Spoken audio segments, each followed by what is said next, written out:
अस्सलाम वालेकुम नाजरीन, आप देख रहे हैं नया पाकिस्तान और मैं हूं शहजाद इकबाल। कोरोना वायरस की तीसरी लहर शिद्दत इख्तियार कर रही है। पाकिस्तान में जो पॉजिटिव केसेस की शरह है वो 9.5% तक पहुंच चुकी है, जबकि 2 हफ्ते पहले ये शरह 4.5% थी। और पाकिस्तान के जो बड़े शहर है, बिलखुसूस खैबर पख्तूनख्वा और पंजाब, वहाँ पे देख रहे हैं कि शरह इससे भी ज़्यादा है। लाहौर में 14% है, इस्लामाबाद में 12.5% है। और आज ये खबर भी सामने आई कि पाकिस्तान के वज़ीर आज़म इमरान खान भी कोविड पॉजिटिव हैं। 2 दिन पहले उनको वैक्सीनेशन का पहला डोज लगा था और आज ये खबर आई है कि उनको कोरोना वायरस पॉजिटिव हुआ है। लेकिन उनके तर्जुमान की जानिब से बताया गया कि जो अलामात हैं वो इतने ज़्यादा सीवियर नहीं है।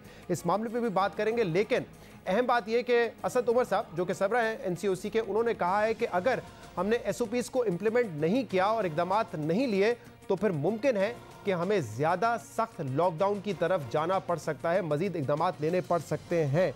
इस हवाले से हम बात भी करेंगे। इस वक्त हमारे साथ मौजूद है वफाकी वज़ीर और NCOC के सरबराह असद उमर साहब। असद उमर साहब, बहुत बहुत शुक्रिया, आपने हमें वक्त दिया। पिछले हफ्ते भी जब आपसे बात हुई थी तो आपने कहा था कि अब इस बात की तस्दीक हो चुकी है कि जो UK स्ट्रेन है वो तेज़ी से फैलता भी है और ज़्यादा मोहलक भी है। और पाकिस्तान में भी हम देख रहे हैं कि कोरोना वायरस की जो तीसरी लहर है वो शिद्दत इख्तियार करती जा रही है। जो पॉजिटिविटी रेट है अब 9.5% हो गया है। कुछ शहरों में, लाहौर में 14% है, इस्लामाबाद में 12% है। इस पर मैं तफसील से बात करूंगा, लेकिन वज़ीर आज़म इमरान खान के हवाले से भी आज ये खबर आई कि वो भी कोविड पॉजिटिव हो गए हैं। आपकी कोई बात हुई है, रब्ता हुआ है, कैसी तबीयत है इस वक्त उनकी? जी, वो अल्हम्दुलिल्लाह ठीक है, उनकी कोई अलामात बहुत ज़्यादा सीवियर नहीं है। लेकिन वो ज़ाहिर है डॉक्टर की हिदायत के मुताबिक आइसोलेशन में चले गए, वो घर पे आइसोलेट कर रहे हैं और जब तक उनका वो कोरोना का जो है इन्फेक्शन ख़त्म नहीं होती, उनका नेगेटिव नहीं आता, उस वक्त तक वो आइसोलेट करेंगे। असद साहब, आज कुछ चैनल्स की जानिब से ये भी रिपोर्ट किया जा रहा था कि 2 दिन पहले ही वैक्सीनेशन लगी थी वज़ीर आज़म इमरान खान को, इसके बावजूद उनको कोरोना वायरस हो गया। अब यहाँ पे इस पॉइंट को क्लियर करना जरूरी है, क्योंकि लास्ट वीक आपने हमारे शो में कहा था कि लोग रजिस्टर नहीं करवा रहे, लोग वैक्सीनेशन के लिए तैयार नहीं है। इसलिए क्लैरिफाई करना जरूरी है कि ऐसा नहीं है कि वैक्सीनेशन आपको लगी तो उसके बाद फौरी आपको कोरोना वायरस नहीं हो सकता, क्योंकि एक तो वैसे भी ये पहला डोज था और कुछ वक्त लगता है जब आप एंटीबॉडीज डेवलप करते हैं, इम्यूनाइजेशन डेवलप करते हैं, जब आपको वैक्सीनेशन लगती है। इसको जरा क्लैरिफाई कर दीजिएगा। देखिए, 2 चीज़ें, एक तो जब आपको इन्फेक्शन होता है तो उसके ज़ाहिरी अलामात आने में चंद दिन लगते हैं, 3 से 4 दिन अमूमी तौर पे लगते हैं, कभी उससे ज़्यादा भी लग सकता है। वज़ीर आज़म की वैक्सीनेशन जो है वो जुमेरात की शाम के हुई थी और उनके अलामात जो उनको फ़ील हुए वो फ्राइडे की शाम के वक्त हुए और सैटरडे की सुबह को उनका टेस्ट किया गया, जिसका ये रिज़ल्ट आया। तो यानी उनका जब टेस्ट हुआ तो सुबह 36 घंटे हुए थे सिर्फ वैक्सीन लगे हुए। तो ये तकरीबन सर्टेनिटी के साथ कहा जा सकता है कि उनको इन्फेक्शन जो है वो वैक्सीनेशन कराने से पहले हो चुका था, जिसकी ज़ाहरी अलामात जो हैं उसके 1 दिन बाद नज़र आई। दूसरी जो वैक्सीनेशन होती है, पहली डोज़ वैक्सीनेशन करने के बाद तकरीबन 2 हफ्ते लगते हैं आपकी जो मुदाफ़ियत जो है उसके अंदर वो बिल्ड होनी शुरू होती है। लेकिन उसके बाद जब आप दूसरा बूस्टर शॉट जो 3 हफ्ते के बाद होता है वो लगाते हैं तो उसके 1-2 हफ्ते के बाद जाकर आपकी मुकम्मल मुदाफ़ियत होती है। तो ऐसा नहीं होता कि जैसे ही आपने टीका लगाया और आपकी इम्यूनिटी बिल्ड हो गई। असद साहब, जो वैक्सीनेशन के हवाले से पाकिस्तान की स्ट्रैटेजी क्या है? क्योंकि दुनिया भर में ये बहस होती रही है कि क्या आप बहुत कम लोगों को या महदूद लोगों को दोनों डोजेस दें या ज़्यादा से ज़्यादा लोगों को 1 डोज दें ताकि पार्शियल इम्यूनिटी उनकी डेवलप हो जाए। तो पाकिस्तान की स्ट्रैटेजी क्या है इस हवाले से? अच्छा, ये जो है वो 2 मुख्तलिफ इसके ऊपर साइंसी राय हैं। अमेरिका में भी इस पर बहुत बहस चलती रही, लेकिन बरतानिया में एक जो वैक्सीन लगाई जा रही है एस्ट्राजेनेका, जो गावी ने कहा है कि पाकिस्तान को भी वो सप्लाई करेंगे। एस्ट्राजेनेका की जो वैक्सीन है उसके अंदर जो इंटरवल है पहली और दूसरी डोज का वो ज़्यादा रखना है। सो वो वैक्सीन के ऊपर भी मुनसर है कि उस वैक्सीन के बारे में क्या है। इसी तरीके से पाकिस्तान में अभी जो लग रही है वो साइनोफार्म की वैक्सीन है, इसमें 3 हफ्ते के बाद बूस्टर शॉट लगता है। लेकिन कैंसाइनो जो आ रही है वो सिंगल शॉट डोज होगा। सो हर वैक्सीन का अपना अपना एक तरीक़ेकार है। राइट। और ये क्योंकि पंजाब हुकूमत की जानिब से ये नोटिफिकेशन भी जारी हुआ था फैसलाबाद के हवाले से कि उन्होंने कहा है कि जो दूसरा डोज है वो हेल्थ वर्कर्स को दिया जाएगा, पहला डोज जो है वो सबके लिए बंद कर दिया गया था। तो आपने तो लास्ट वीक कहा था कि हमारे पास वैक्सीनेशन की कोई कमी नहीं है, स्टॉक हमारे पास मौजूद है, जो लोग रजिस्टर करवा रहे हैं उनके लिए। तो फिर क्या मामला हुआ है, आपके नॉलेज में है? अल्लाह जानता है, मैंने भी अभी वो देखा था और उसको मैंने फॉरवर्ड भी किया NCOC को। ये सुबह की मीटिंग में भी मैंने कहा था कि जिस तरीके से डिवॉल्व डिसीजन मेकिंग हो रही है उसके अंदर इसी किस्म के हमें अजीबोगरीब फैसले होते हुए नजर आएंगे। लाखों वैक्सीन पाकिस्तान में इस वक्त मौजूद है, हज़ारों नहीं लाखों वैक्सीन मौजूद है। इवन पंजाब के अंदर इस वक्त जो वैक्सीन मौजूद है फैसलाबाद से लाहौर जो है वो 2 गुना ज़्यादा बड़ा शहर होगा आबादी के लिहाज से। इस वक्त आज सुबह की जो मेरे पास स्टॉक रिपोर्ट थी उसमें लाहौर में वैक्सीन की जो स्टॉक था वो फैसलाबाद से 20 गुना ज़्यादा रखा हुआ था। सो वो डिस्ट्रीब्यूशन के इश्यूज़ हैं जो नहीं होने चाहिए, और वो भी पता नहीं उन्होंने किसी से बात की, हेल्थ सेक्रेटरी से बात की थी कि नहीं की थी। कोई इसकी वजह बनती नहीं, कोई इसकी जवाज़ है नहीं कि हम जो है वो फर्स्ट डोज आज भी बता दूं मैं मुल्क के अंदर जो है, यानी कल जो आज सुबह जो रिपोर्ट किया गया, कल के दिन 23,000 फर्स्ट डोज लगाई गई है लोगों को, और हमारा टारगेट है कि इसको हमने बढ़ाना है आगे। तो कोई इस वक्त वैक्सीन की कमी नहीं है हमारे पास। असद साहब, आपका एक बयान भी सामने आया था, आपने कहा था कि अगर हमने एसओपीज को इंप्लीमेंट नहीं किया तो मुमकिन है कि हमें मजीद सख्त इकदाम लेने पड़ेंगे, और आज ये भी खबरें गर्दिश करती रही कि मुमकिन है कि शायद मुकम्मल लॉकडाउन की तरफ जाएं। क्या ये सूरत हाल है कि हम मुकम्मल लॉकडाउन की तरफ जा सकते हैं? अच्छा, वो मुकम्मल लॉकडाउन वाला तो जो बयान था वो शेख रशीद से मंसूब किया जा रहा था, तो उन्होंने तो बाकायदा वीडियो बना के अपनी रिलीज़ कर दी है कि मैंने ऐसा कुछ नहीं कहा था। और सही कह रहे हैं, उन्होंने कहा ये एनसीओसी का फैसला है, वजारत दाखिला का तो फैसला ही नहीं है। आज की सुबह जो हमारी मीटिंग हुई एनसीओसी के अंदर, उसके अंदर 2 मुख्तलिफ पहलू के से फैसले किए गए। एक तो ये कि मैंने स्पेशल ऑडिट ऑर्डर किया था कि जो हमने पिछले हफ्ते इकदाम किए थे उनकी ज़मीन पर अमल दरामद कितनी हो रही है, और जैसी हमें ख़बरें मिल रही थी वही ऑडिट के नताइज भी हमें दिखाते हैं कि इस दफ़ा जिस तरीके से पहले इंतज़ामिया कामयाब हुई थी अमल दरामद कराने में, वो अभी तक उसमें वो कामयाब नहीं हुई। तो एक तो वो हमने उनको तमाम सूबाई इंतज़ामिया जो हैं और इस्लामाबाद की एडमिनिस्ट्रेशन को पैगाम भेजा है कि जिस तरीके से अभी तक अमल दरामद हो रहा है ये तसल्ली बख्श नहीं है, और उसके अंदर बेहतरी लाने की ज़रूरत है, और फौरी तौर पर बेहतरी लाने की ज़रूरत है। फिर जो इकदाम हो गए हैं, हमें ये जो डिज़ीज़ को, जैसे आपको मैंने पिछले हफ्ते बताया था, हम सिर्फ ये नहीं देख रहे होते कि हम कहाँ खड़े हैं, हम आगे ये भी देखते हैं कि किधर जा रहे हैं। और मैंने आपको, जैसे अभी आपने बोला कि मैंने 1 हफ्ते पहले आपको बता दिया था कि ये किस तरफ जा रही है डिज़ीज़, तो उसको आगे देखते हुए हमें ये बदकिस्मती से और मज़ीद भी फ़ैसले करने पड़ेंगे, मुश्किल फ़ैसले करने पड़ेंगे उनकी, क्योंकि अमल दरामद कराना होता है सूबों ने, तो सूबों की मुशावरत ज़रूरी है। मंडे को वो मीटिंग होगी, वहाँ से मशवरे हमने ले लिए हैं। मंडे को इंशाअल्लाह ताला मुशावरत करके फ़ैसला किया जाएगा कि क्या मज़ीद इक़दाम उठाने की ज़रूरत है।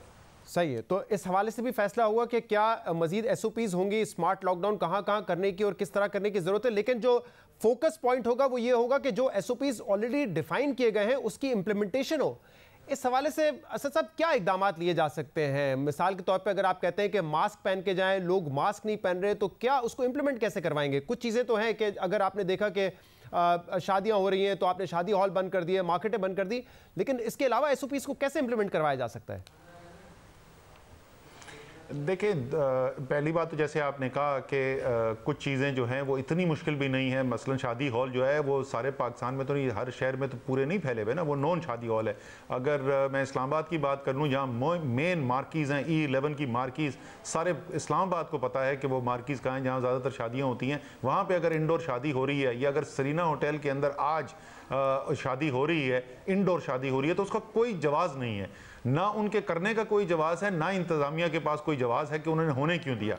सो एक तो वो अमल दरामद कराना बहुत ज़रूरी है, और ये इंतज़ामिया में इनकी बेइंतहा तारीफ़ें करता रहा हूँ आपके प्रोग्राम पे भी। उसके अलावा आपको पता है मुसलसल मैं कई महीने इनकी तारीफ़ करता रहा हूँ। कमाल का इन्होंने काम किया है इस पूरी कोरोना की जो वबा से मुकाबला करने के लिए।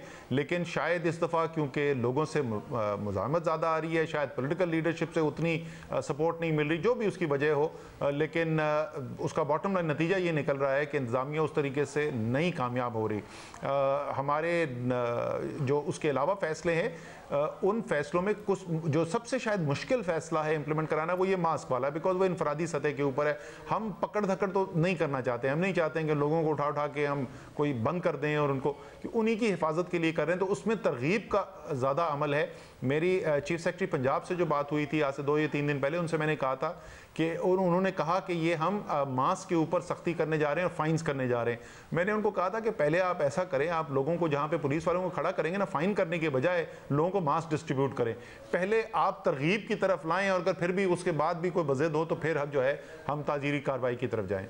सही। क्या ये भी फ़र्क है कि पहले जब एनसीओसी का इजलास होता था तो उस वक्त तमाम सूबे ऑलमोस्ट, हम इख्तलाफात के बावजूद भी ऑलमोस्ट एक जैसे फैसले होते थे? ये होता था कि बाद में तनकीद होती रहती थी हुकूमतों पे, कभी सूबाई वफाक पे करती थी, कभी वफाक सूबे पे करती थी, लेकिन फिर भी मोर और लेस तमाम डिसीजन एक जैसे होते थे, लेकिन इस मर्तबा हम देख रहे हैं कि फ़र्क है। सिंध में स्कूल्स के हवाले से अलग पॉलिसी है, पंजाब, केपी और वफाक में अलग पॉलिसी है। क्या इस वजह से भी इंप्लीमेंटेशन दुरुस्त तरीके से नहीं हो रही है? नहीं, इम्प्लीमेंटेशन का इससे ताल्लुक नहीं है। वो पॉलिसी के लेवल के ऊपर डिफरेंस हो सकता है और आप कहें कि एक सूबे की पॉलिसी दूसरे सूबे से बेहतर है, लेकिन जो भी सूबे ने फैसला किया उस फैसले को तो इम्प्लीमेंट ज़मीन पर कराना है ना, वो तो उसी सूबे ने कराना है और ख़ुद उसी ने फैसला किया हुआ है।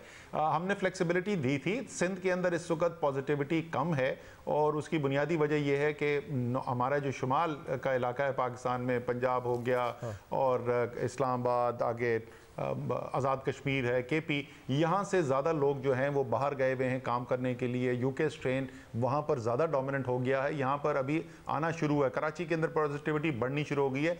आज ही हमने मीटिंग में सुबह ये भी फैसला किया था कि सिंध के चीफ सेक्रेटरी को ये कम्युनिकेट करेंगे कि देखें आपके आशारिये बढ़ने शुरू हो गए और जो बाकी पाकिस्तान में हुआ है उसको देखते हुए ज़रा बर वक्त इकदाम कर लें। हालांकि इस वक्त सूरत हाल निस्बतन बेहतर है।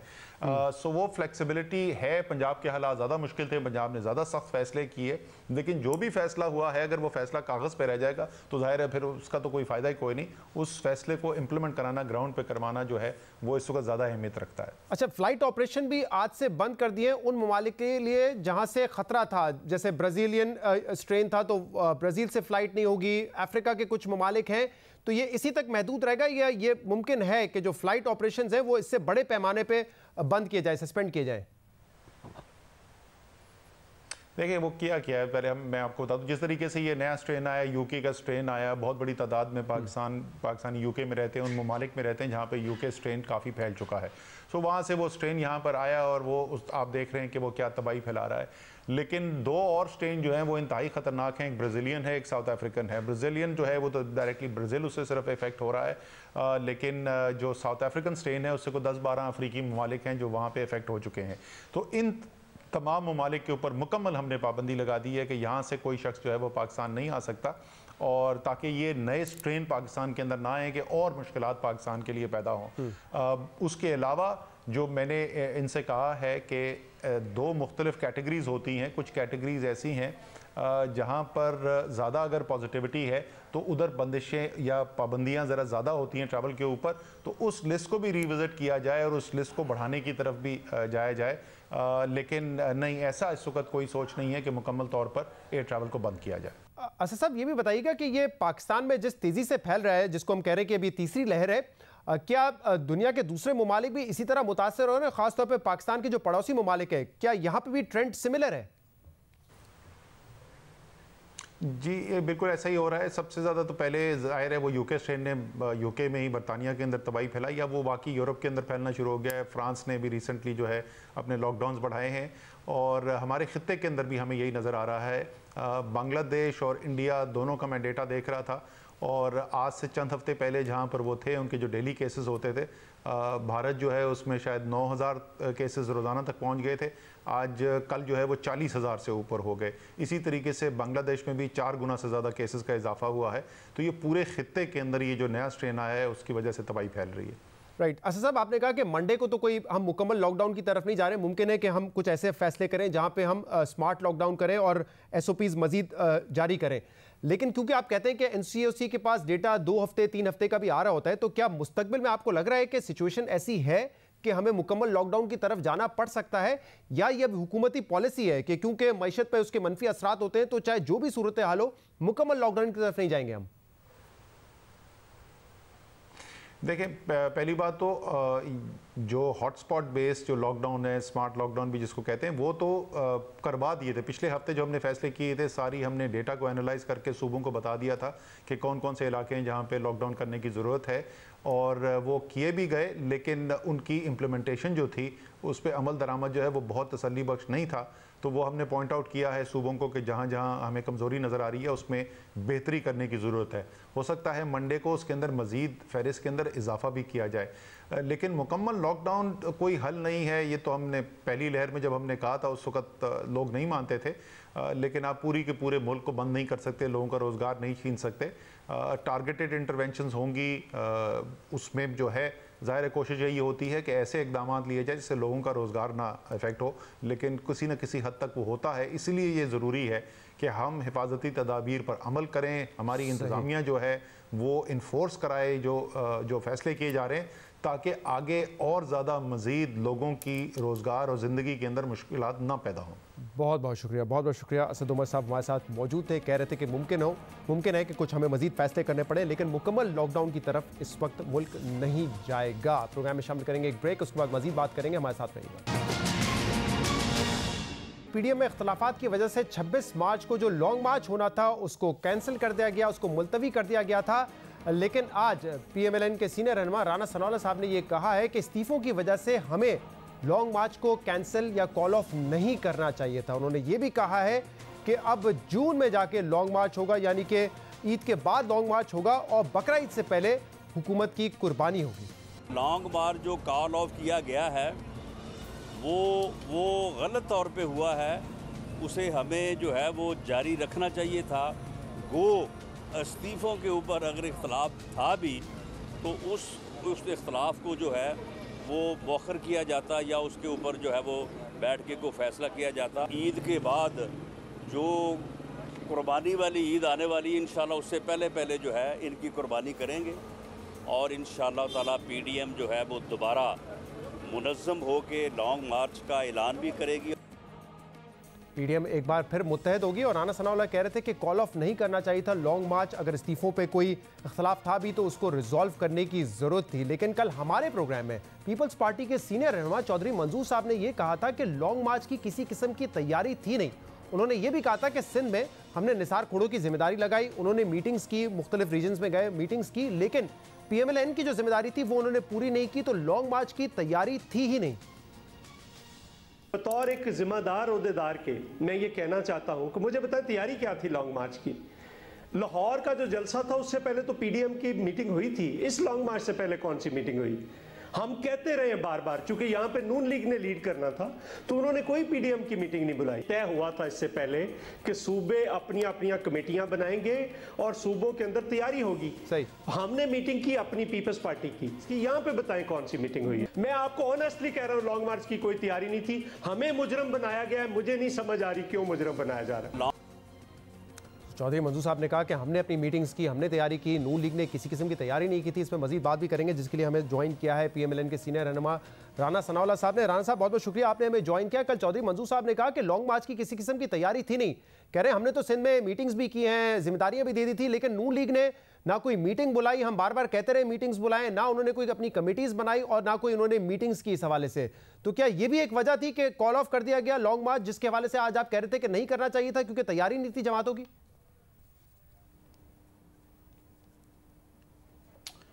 ये बिल्कुल कोई नहीं थी मीटिंग। उस मीटिंग में जो पीपल्स पार्टी के लोग वहां मीटिंग में मौजूद थे और जरदारी साहब और मीटिंग में मौजूद थे और जरदारी साहब और बिलावल भुट्टो जरदारी साहब जो वीडियो लिंक पे मौजूद थे, किसी ने भी ये मौक़िफ़ इख्तियार नहीं किया कि तैयारी कम है तो इसलिए थोड़ा इसमें जो है वो टाइम दिया जाए। और वैसे भी चौधरी मंजूर साहब मेरे भाई हैं, उन्हें अपनी तैयारी का पता होना चाहिए, उन्होंने तैयारी की थी या नहीं की थी। हमारी तैयारी का तो उनको इल्म नहीं था, हमने इस बारे में भरपूर तैयारी की थी।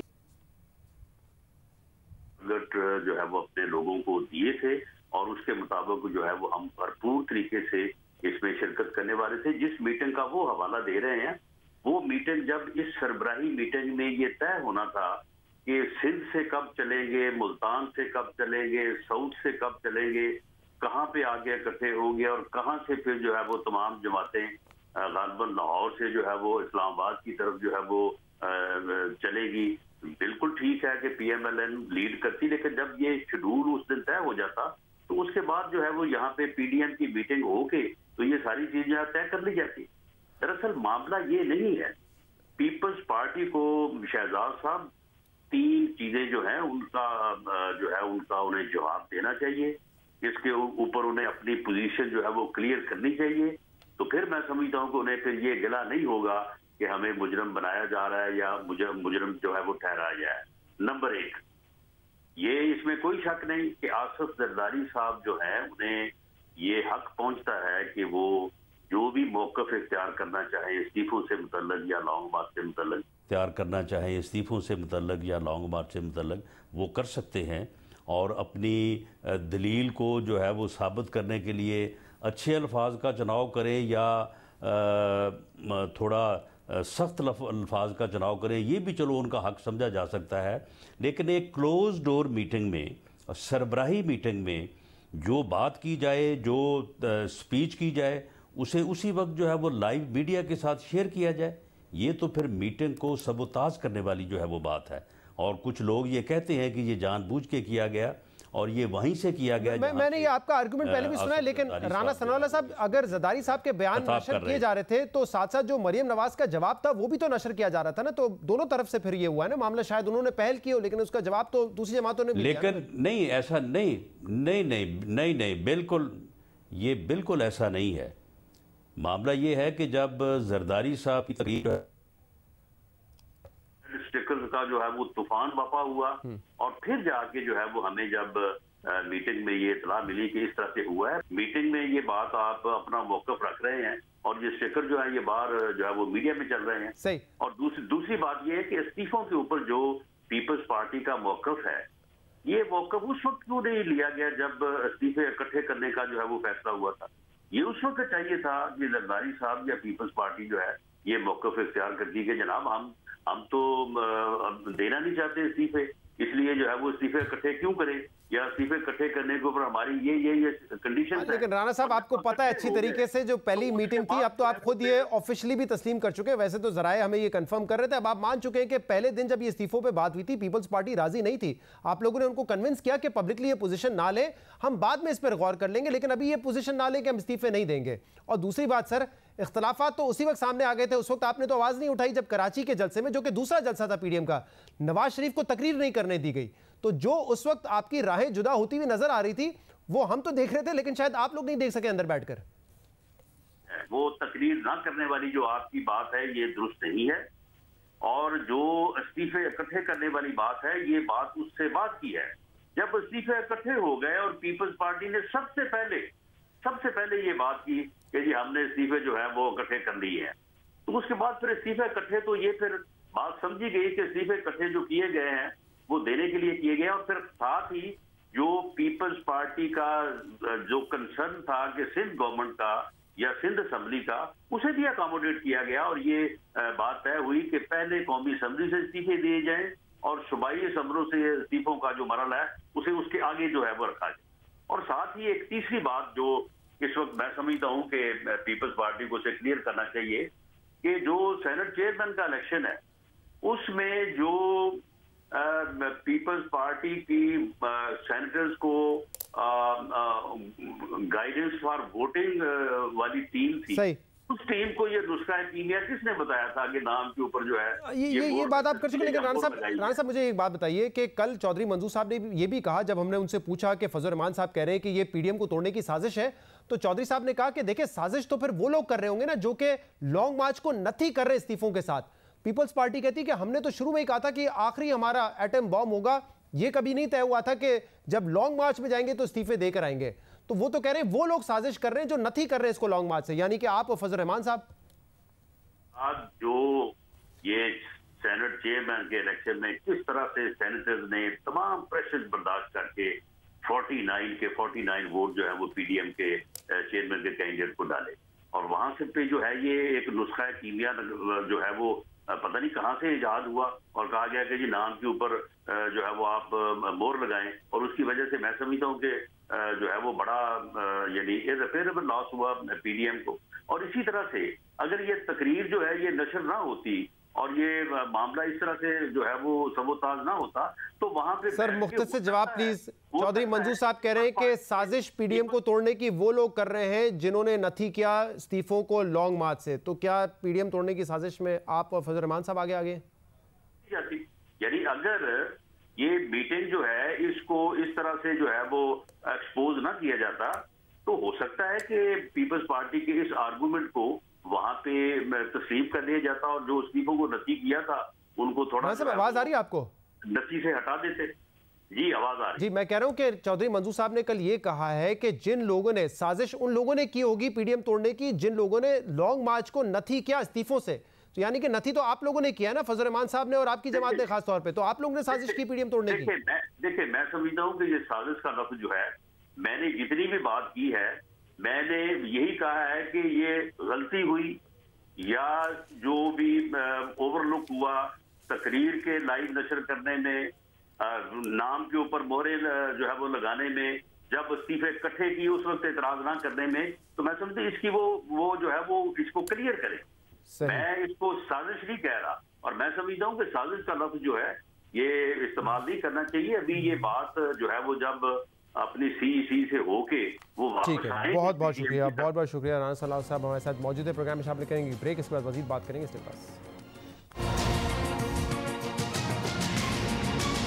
लाहौर की इंसादे दहशतगर्दी अदालत ने मोटरवे ज्यादती केस का फैसला सुना दिया है। केस में दोनों मुजरिमान आबिद मल्ली और शफकत को सजाए मौत सुना दी गई है। जज अरशद हुसैन भट्टा ने अपने फैसले में दोनों मुजरिमान को सजाए मौत के साथ उम्र कैद और 50-50 हज़ार रुपए जुर्माने की सजा भी सुनाई है।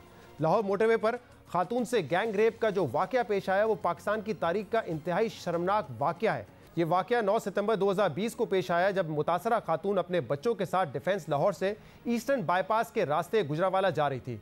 रास्ते में इनकी गाड़ी का पेट्रोल खत्म हो गया और खातून ने मोटरवे पुलिस को कॉल की, मगर इसके कुछ ही देर बाद दो मुजरिमों ने असले के जोर पर उनके बच्चों को यरगमाल बनाया और फिर खातून को ज्यादती का निशाना बनाया। केस के मरकजी मुजरिम आबिद अली की गिरफ्तारी के लिए 1 माह 3 दिन तक पुलिस ने कई छापे मारे, जिसके बाद मुजरिम को 12 अक्टूबर को फैसलाबाद से गिरफ्तार किया गया, जबकि दूसरे मुजरिम शफकत को पहले ही 14 सितंबर को गिरफ्तार कर लिया गया था। सिक्योरिटी वजूहात की वजह से इस केस का ट्रायल कैंप जेल लाहौर में चलता रहा और रवा साल 3 मार्च को दोनों मुजरिमों पर फर्द जुर्म आयद कर दी गई थी, जबकि 12 मार्च को खातून ने अदालत के सामने मुजरिमों की शनाख्त की और अपना बयान रिकॉर्ड करवाया और फिर 18 मार्च को इस केस का फैसला महफूज कर लिया गया था।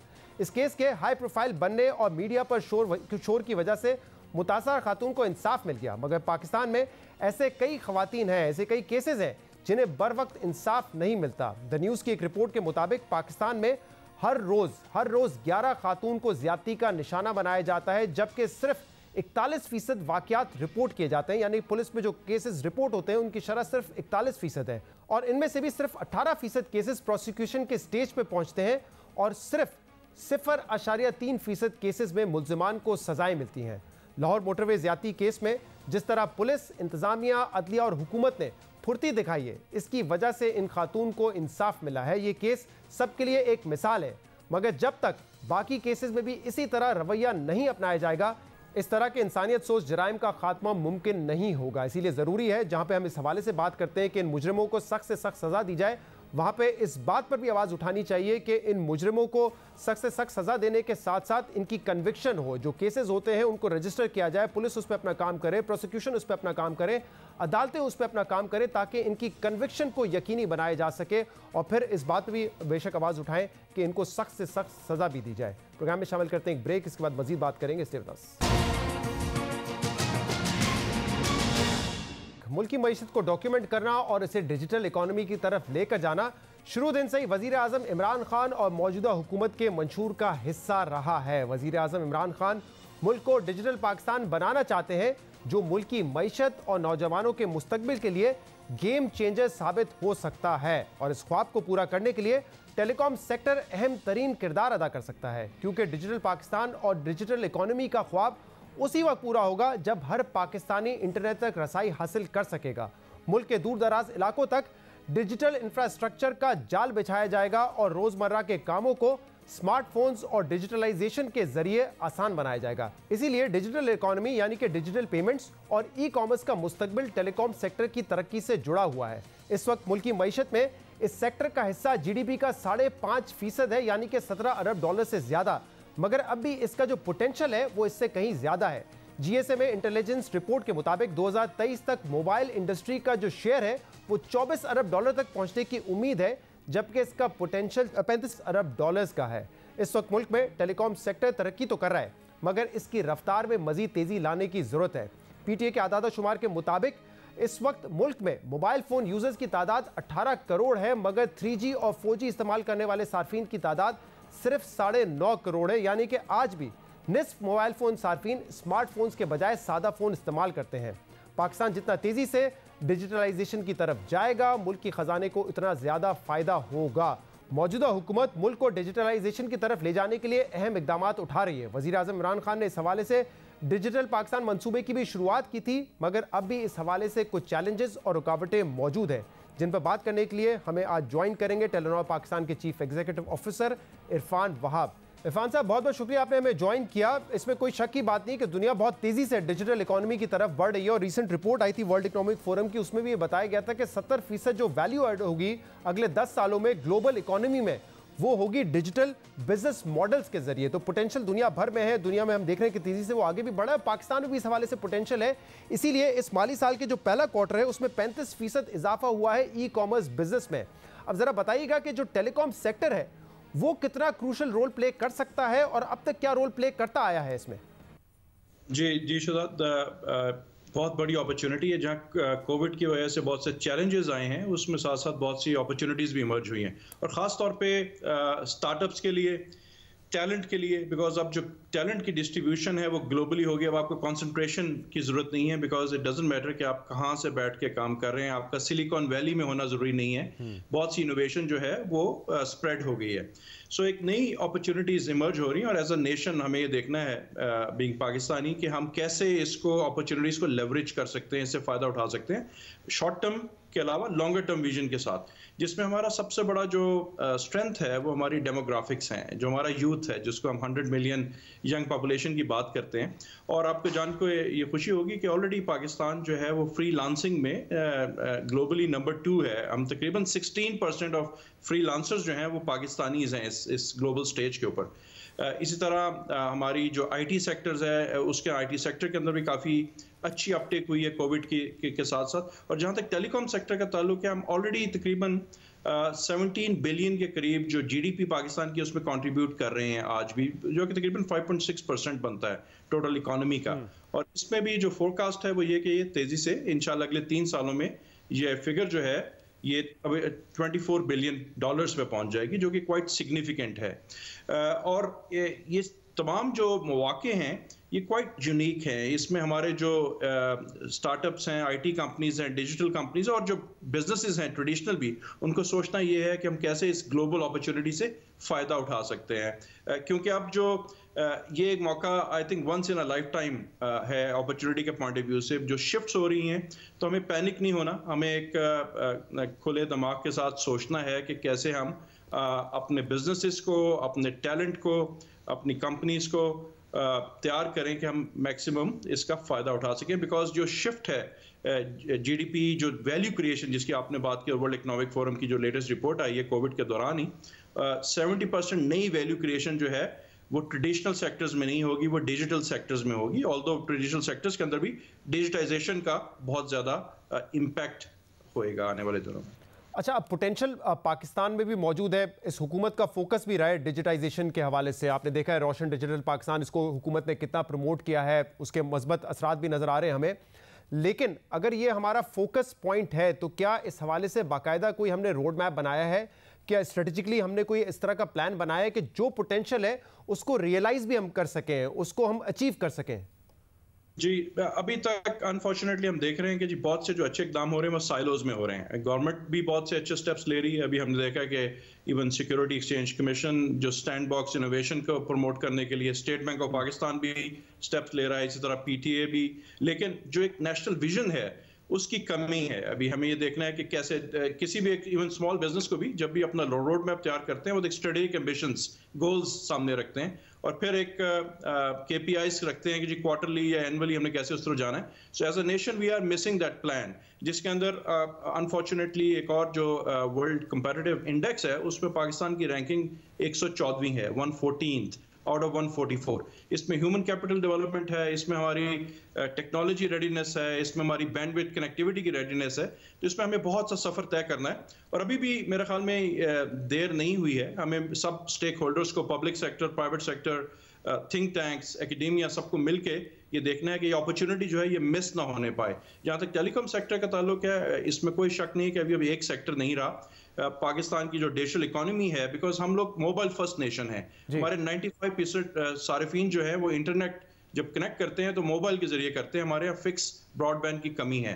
तो हमें ये देखना है कि कैसे हम टेलीकॉम को एनेबल करें जिसके ऊपर हम ई हेल्थ कर सकें, ई मेडिसिन, ई कॉमर्स जिसका आपने शुरू में जिक्र किया, एग्रीकल्चर और एजुकेशन सबसे ज़्यादा। तो ये सब चीज़ें जो हैं हमारी एक नेशनल कनेक्टिविटी की ज़रूरत है, कि रोबस्ट नेशनल बैकबोन की ज़रूरत है टेलीकॉम इंफ्रास्ट्रक्चर के लिए, जो कि हमें तैयार कर सके as a nation to really leverage this opportunity. और करने की क्या ज़रूरत है? रुकावटें कहाँ हैं? कौन से ऐसे इश्यूज हैं जिनको फौरी तौर पर रिजॉल्व करने की ज़रूरत है ताकि ऑब्वियसली जो पोटेंशियल है उसको अचीव किया जा सके?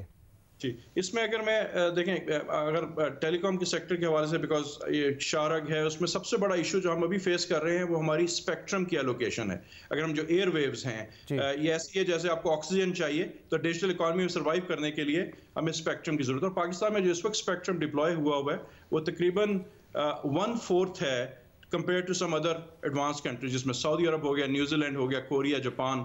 अगर आप नेबर्स की मिसाल लेते हैं जिसमें भारत हो गया, ईरान हो गया, इवन अफगानिस्तान ने हमसे डबल से ज़्यादा स्पेक्ट्रम इकोनॉमिक डेवलपमेंट के लिए, इंडस्ट्री और कमर्शियल यूज़ में लेके आए हैं। तो सबसे पहले तो मेरे ख्याल में हमें ये देखना है कि कैसे, और पाकिस्तान के पास भी उतनी स्पेक्ट्रम है जितनी यूएस में या यूरोप में है, लेकिन हम एक शॉर्ट टर्म एक ट्रैप में फंसे हुए हैं कि हम उसकी वैल्यू कैसे ज़्यादा करें, ऑक्शन से स्कार्सिटी क्रिएट करें और प्राइस ऊपर करें। हम ये नहीं देख रहे कि लॉन्ग टर्म इसका फ़ायदा कैसे हो सकता है। तो मेरे ख्याल में सबसे पहला स्टेप तो ये है कि हम इसको अनेबल करें। उसके साथ साथ जो यूज़र एंड के ऊपर स्मार्टफोन्स की पेनिट्रेशन है उसको भी बढ़ाने की ज़रूरत है। हमें internet for all, internet for every Pakistani, ये विजन होनी चाहिए गवर्नमेंट की, और सबको इस पर मिलकर काम करना चाहिए। और हमें देखना चाहिए कि कैसे, और ये चीज़ कोविड में बहुत ज़्यादा एक्सपोज हुई कि हमारी जो कनेक्टिविटी है वो वर्ल्ड क्लास नहीं है और उसमें बहुत से गैप्स हैं, खासतौर पे एजुकेशन के पॉइंट ऑफ व्यू से और बिजनेसेस के पॉइंट ऑफ व्यू से हमें इस पे बहुत सोचने की ज़रूरत है। अच्छा इरफान साहब, ये जो स्पेक्ट्रम वाली बात कर रहे हैं आप, कोविड के दौरान हमने देखा है कि कुछ ममालिक में टेम्पररी स्पेक्ट्रम भी डिप्लॉय किया गया था। इस हवाले से मेरी आपसे पहले भी बात हो चुकी है। तो और पिछले हमने एक साल के अंदर देखा है जो 3G और 4G यूज़र्स हैं पाकिस्तान में, उसमें भी तकरीबन 20 मिलियन का इजाफा हुआ है। तो क्या कोई इस वक्त उसके बाद से कोई पेशरफ्त हुई नहीं है? और अगर ये फिर 3G और 4G यूज़र्स इंक्रीज़ हो रहे हैं, मौजूदा जो डिप्लॉयड स्पेक्ट्रम है उसी पे हो रहे हैं, यानी कि जो इलाके जहाँ पे पहले भी सर्विस नहीं मिलती थी उनको 3G 4G की पाकिस्तान में, चाहे वो हाईवेज़ हों या कहीं दूर दराज के इलाके हों, वो अभी भी नहीं अवेलेबल है। जी, ये बिल्कुल ठीक बात है। हमें इसी वजह से ये एक बॉटल नेक बन गया, क्योंकि जैसे यूजेज बढ़ा है, और कोविड में हमने देखा है कि यूजेज बहुत बड़ा है डेटा का, एक्सपोनेंशियली ग्रोथ हुई है। So we are sort of sweating the same assets. We are, और तकरीबन 24 ममालिक ने जी पिछले साल में कोविड के दौरान, जिसमें अमेरिका से लेके न्यूजीलैंड तक डेवलप्ड एंड डेवलपिंग कंट्री शामिल हैं, एमरजेंसी बेसिस के ऊपर अपना एडिशनल स्पेक्ट्रम रिलीज किया था ताकि हम सपोर्ट कर सकें एडिशनल जो रिक्वायरमेंट्स हैं कस्टमर्स की। ये मौका हमने मिस किया फॉर श्योर, लेकिन जैसे मैंने कहा it's a long term journey. हमें अभी भी देर नहीं हुई, हमें ये सोचना है कि हम कैसे अपने आप को तैयार कर सकते हैं। और उसके साथ साथ जो एक तीसरा एलिमेंट होएगा वो ये है कि हम स्किल सेट्स, हम फ्रीलांसिंग में तकरीबन 10,000 बच्चे हर साल नई इस मार्केट में ऐड हो रहे हैं जो कि ग्लोबली काम कर रहे हैं, बट अभी भी अगर हम देखें तो वैल्यू ऐड नहीं कर रहे हैं। तकरीबन $4 एन आवर पे हमारे जो टैलेंट है वो काम कर रहा है, जबकि fourth industrial revolution, artificial intelligence, data analytics में लोग $40 एन आवर तक कमा रहे हैं। तो उनको काफ़ी गाइडेंस की ज़रूरत है। हमारे जो करिकुलम है कॉलेजेस के अंदर, स्कूल्स में, इंस्टीट्यूशन में, उसको अपलिफ्ट करने की ज़रूरत है। एक नेशनल इमरजेंसी और एक नेशनल स्ट्रेटजी की ज़रूरत है, और ये बिल्कुल किया जा सकता है बिकॉज हमारे टैलेंट की कमी नहीं है। उस टैलेंट को हमें गाइड करने की ज़रूरत है और थोड़ा सा इंडस्ट्री को, प्राइवेट सेक्टर को अनेबल करने की ज़रूरत है, जो कि पॉलिसी साइड से हो सकती है। इससे ज़्यादा हम कुछ नहीं मांग रहे। And I can assure you कि अभी अगर आप पिछले साल के नंबर देखते हैं तो बहुत ज़्यादा अच्छी पेशरफ्त हुई है। अगर डिजिटल पेमेंट्स की बात करें, अगर आप डिजिटाइजेशन की बात करें, तो हम तकरीबन 170,000 पेमेंट्स जो प्री कोविड होती थी वो क्रॉस हो गई 800,000 लेवल के ऊपर। उसके अलावा हम डिजिटल रिचार्ज, अगर हम टेलीनॉर के पॉइंट ऑफ व्यू से देखते हैं तो हमने कोई 30-35% ग्रोथ देखी है। फिजिकल कैश, इजी पैसे की अगर मैं आपको एग्जांपल दूं तो हर महीने हम तकरीबन 50 बिलियन फिजिकल कैश को इलेक्ट्रॉनिक कैश में कन्वर्ट करें, बट आज भी हमारा तकरीबन 6 ट्रिलियन रुपीस की कैश मार्केट है, जो कि इनएफिशिएंट है बिकॉज एक कॉस्ट है कैश को। और ये डिजिटल पेमेंट जिसका आप जिक्र करें इंपॉर्टेंट इसलिए भी है क्योंकि पाकिस्तान में दो इश्यूज हैं। एक जैसे आप कह रहे हैं कि अनडॉक्यूमेंटेड, एक तो बहुत ज़्यादा ट्रांजैक्शंस पाकिस्तान में होती हैं, तो डिजिटल ट्रांजैक्शंस जो है एक तो उसको डॉक्यूमेंट बना देंगी, और दूसरा यहाँ पे लोगों के पास बैंक अकाउंट कम है, क्रेडिट कार्ड से बहुत सारी चीज़ों की आप पेमेंट कर सकते हैं, लेकिन क्रेडिट कार्ड यूजर्स पाकिस्तान में ना होने के बराबर है। तो this is where digital payments can come in, जिससे लोगों को सहूलत भी मिलेगी और डॉक्यूमेंटेशन भी होगी। जी आज भी जी 70% पाकिस्तानी जो हैं वो एक ट्रेडिशनल बैंक अकाउंट से महरूम हैं। So it's only 30% people. So ये बहुत बड़ा वैक्यूम है जिसको हमें कवर करने की जरूरत है, और क्रेडिट कार्ड की तो पेनिट्रेशन बहुत ही कम है। सो हमें इसको ना सिर्फ ये कि हम उनको डॉक्यूमेंट करना चाहिए, बल्कि उसमें जो एफिशिएंसी है, प्रोडक्टिविटी है, वो इंक्रीज हो सकती है, फिर वो सेविंग की तरफ उनको लाया जा सकता है हम, और इंश्योरेंस और बाकी चीजें दे सकते हैं। इसी तरह जो फ्रीलांसर्स हैं, लेकिन एक सॉरी इरफान साहब बात काट रहा हूं मैं आपकी, एक कैच 22 सिचुएशन है। जैसे आप कह रहे हैं कि हर शख्स के पास इंटरनेट की फैसिलिटी होनी चाहिए, और उसके लिए ज़रूरी है कि अभी अगर टोटल हमारे 180 मिलियन यूजर्स हैं तो स्मार्टफोन 40 से 45% लोगों के पास है, तो सबके पास स्मार्टफोन होना भी ज़रूरी है। अब इस हुकूमत की तो ये एक पॉलिसी रही है कि हम जो इंपोर्ट है स्मार्टफोन्स के और जो महंगे फ़ोन है उसको कम से कम करें, जिसकी वजह से ड्यूटीज़ एंड टैक्सेस को बढ़ाया गया है। तो अब ये कैसे करेंगे? एक तरफ तो हम ड्यूटी एंड टैक्सेस बढ़ा रहे हैं ताकि हम इंपोर्ट को कर्टेल करें, लेकिन दूसरी तरफ हमें इन स्मार्टफोन्स की ज़रूरत भी है ताकि हम अपने जो IT रिलेटेड एक्सपोर्ट है उनको भी बढ़ाएं और जो पोटेंशियल है उसको टैप करें। जी सर बिल्कुल। आज भी अगर आप देखें तो पिछले 8 महीनों में तकरीबन $1.3 बिलियन की इंपोर्ट हुई है हैंडसेट्स की, जो कि और उस पे आई थिंक गवर्नमेंट की पॉलिसी बहुत अच्छी है कि और हमारी एक्सपोर्ट्स भी तकरीबन जो हम कोशिश कर रहे हैं इस साल की वो $2 बिलियन के आसपास होंगी, तो वो ऑफसेट हो जाएगा ना फिर सारा कुछ। जी जी बिल्कुल, और हो रहा है, it's just creating pressure, so it's not sustainable. और आई थिंक गवर्नमेंट को क्रेडिट जाता है कि उन्होंने बड़ी अच्छी पॉलिसी लेके आए लोकल मैन्युफैक्चरिंग और लोकल असेंबली की। इसके साथ साथ हमें इंसेंटिवाइज करने की जरूरत है, क्योंकि आज भी तकरीबन 50% जो फ़ोन बिक रहे हैं मार्केट में वो नॉन इंटरनेट फ़ोन्स हैं। उसमें अफोर्डेबिलिटी का भी चैलेंज है। हमें डिस्करेज करना है और उसको इंसेंटिवाइज करना है कि कैसे हम लोगों को स्मार्टफोन्स दें ताकि वो एनेबल हो सके, प्रोडक्टिविटी बढ़े, एजुकेशन में और बिजनेसेस के अंदर वो कारआमद हो सके। इरफान साहब एक और चीज़ है जिसमें मैं बात करना चाहूँगा। कल इनफैक्ट 2 रोज़ पहले फेडरल मिनिस्टर हैं IT के अमीनुल हक साहब, उन्होंने कहा था कि दिसंबर 2022 तक मुल्क भर में जो 5G है उसको इंट्रोड्यूस कर दिया जाएगा। क्या ये मुमकिन है दिसंबर 2022 तक ये करना, या फिर जो मौजूदा 3G और 4G है उसी पे मजीद एक्सपेंशन होती रहेगी? जी देखें, टेक्नोलॉजी के पॉइंट ऑफ व्यू से तो बिल्कुल मुमकिन है, लेकिन क्या ये हमारे लिए इकोनॉमिक सेंस बनाता है? That's the fundamental question. जैसे आपने बताया कि 40% लोग अभी सिर्फ 4G हैंडसेट रखते हैं, तो हमें बहुत ज़्यादा गुंजाइश है कि जो इन्वेस्टमेंट हमें 4G में मजीद करनी चाहिए, और उसमें जो हमारे यूज़ केसेस हैं वो बहुत अच्छे तरीके से फुलफिल हो सकते हैं। उसके आगे definitely 5G is the next technology, उसके लिए हमें प्रिपरेशन अभी से करनी चाहिए। उसमें भी कई मॉडल्स हैं, अगर आप चाइना में देखते हैं या मलेशिया में देखते हैं तो उन्होंने काफ़ी इनोवेटिव मॉडल्स लेके आए हैं। वो डिस्करेज कर रहे हैं मल्टीपल इन्वेस्टमेंट्स नेटवर्क्स के अंदर, वो इनकरेज करें कि हम शेयरिंग करें ताकि रिसोर्सेज की यूटिलाइजेशन बेहतर हो सके। सो हमें आई थिंक अभी से प्रिपेयर करना है कि मजीद जो उसकी इकोनॉमिक डेवलपमेंट है, उसके यूज केसेस जो हैं उसके लिए इकोसिस्टम बनाने की जरूरत है, because 5G is not just about higher speed, it's about the use cases जो कि लोकल इंडस्ट्री ने, जिसमें स्टार्टअप्स हैं और एंटरप्रेन्योर्स हैं, उनको भी इन्वॉल्व करने की और इंगेज करने की जरूरत है अभी से। बहुत बहुत शुक्रिया, बहुत बहुत शुक्रिया। इरफान वहाब हमारे साथ मौजूद थे। आज के प्रोग्राम में इतना ही, इजाज़त दीजिए, अल्लाह हाफ़िज़।